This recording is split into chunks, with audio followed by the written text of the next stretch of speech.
Omwami oyo gw'olengera ali ku nguudo z'e Uganda avugirako wheelbarrow oyinza okubeerawo ne weebuuza nti omwami ono lwaki ali ku nguudo z'e Kampala oba enguudo z'ekibuga nga ate avugirako wheelbarrow ng'ate gavumenti yagaana ebidduka byonna okubeera nga bitambula mu kiseera kino. Ku wheelbarrow yo nno kw'olengera kuliko nno omuntu oyo aliko mulwadde era omwami oyo yamuvuze okuviira ddala ewaka paka ate mu ddwaliro. Omwami oyo gw'olengera wayitibwa Stanley Muganga. Stanley Muganga ono oyo ali ku wheelbarrow gw'olengera oyo mwannyina yagenze n'afuna obulwadde obwamukubye mu kiseera ekyo ate nga bamanyi nti omukyala era mukadde nga bw'omulengera.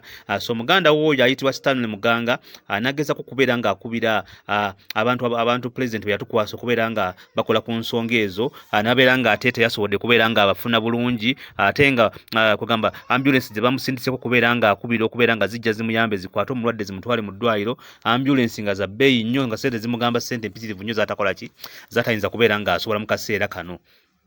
So omwami oyo kyeyakoze kiri kimu, omwami oyo mutuuze w'e Makerere mu Kavule yavuze mwannyina ku wheelbarrow n'amuvuga okuva e Makerere Kavule n'amutuusa e Kawempe ku Referral Hospital. Mulengera yabadde mu kaseera ako ng'ali mu kutuuka ku ddwaliro ng'atuusa mwannyina yamuvuze asobole okubeera ng'ataasa obulamu bwa mwannyina ku wheelbarrow. Imagine okuviira ddala e Makerere paka e Kawempe ng'amuvugira ku wheelbarrow. Naye ategeeza nti omwami ategeeza nti newankubadde yakubidde za ambulance oba ambulance zabadde bamukwasiza nga zimusaba sente nnyingi nnyo z'atasobola kubeera nga alina mu kaseera ako, ate ne ku kkubo kwennyini kwe yabadde atambulira okusobola okuva e Makerere okutuuka e Kawempe yabadde atambula naye nga n'ambulance ezimu zijja ne zimuyitako ne zigenda. Ekitategerekese nti oba ambulance ezabadde zimuyitako nga bwe zigenda zabadde zirina abalwadde abalala be batwala mu malwaliro ag'enjawulo kubanga ngera bw'omulengera musajja wattu bali talina option endala yonna okujjako kubeera nga ajjayo ka wheelbarrow akakadde ngera w'okalengera okusobola okuteekako omulwadde we abeere ng'amuvuga okumutuusa mu ddwaliro. So ensonga eno bambi ezze ebeerawo ku bantu bangi nnyo ab'enjawulo mu ggwanga wano. Abamu babasitula busituzi ne babatwala kubanga abantu be baatukwasa nabo oluusi babeera busy ate ng'oluusi balina n'abalala bakola ki be bakwasaganya. So kati eno embeera eriwo eyo mu Uganda bannange, Mukama Katonda yekka y'ayinza okubeera nga atusaasira n'ekoma kubanga abantu emmotoka tezikkirizibwa kubeera nga zitambula kwegamba buli kimu kyaggete. Abantu bakyalina kyakukola. Abantu bangi bali mu kufiira mu mayumba n'okubeera nga bali mu bulumi obw'enjawulo bwandibadde bwetaaga amalwaliro naye nga ate tebalina busobozi busobola kubeera nga batuuka ku malwaliro ago. So mukulu Muganga Stanley, muganda wange, weebale nnyo taata wange, weebale nnyo okubeera nga wasobodde okubeera nga obeera omusajja omuvumu n'otwala mwannyoko abeere nga ajjanjabibwa mu ddwaliro. Katumusabire atereere.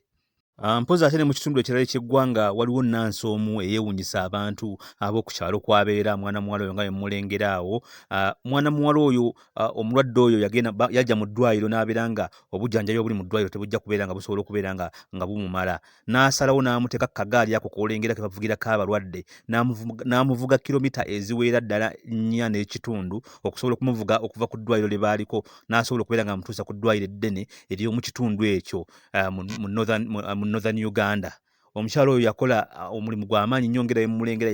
Yavuga omuntu oyo n'amuvuga kilomita eziwera ddala 4 n'ekitundu n'asobola okubeera bambi ng'asobola okubeera ng'amutuusa mu ddwaliro ate n'asobola okubeera bambi ng'afuna obujjanjabi. So abantu ng'abo bambi olabira ddala nga abantu banjawulo. Yes, mukulu Stanley yaba tayinza kubeera awo n'atulawo okubeera nga muganda w'alumwa nga alina amaanyi agasobola okwewaayo n'abeera ng'amuvuga omutwala mu ddwaliro. Naye n'omukyalo ono omusawo kye yakola kyanjawulo nnyo ku basawo abasinga obungi era bannange omuntu ono asaana kwebaza nnyo okubeera nga yeewaayo n'asobola okubeera ng'avuga omulwadde okubeera ng'atuukiriza obuvunaanyizibwa bwe ng'omusawo. So Mukama Katonda yekka yayinza okubeera ng'asasula abantu bano okubeera ng'ate bambi beewaddeyo ne beeweerayo ddala okubeera nga basobola okubeera nga bakkakkanya obulumi bw'abantu nga nabo bayise mu kubeera nga beewaayo. So ekiri mu Uganda si kirungi ate nga era kye kiri ne mu nsi ez'enjawulo naye mu Uganda bannange kisusse tuli bubi nnyo.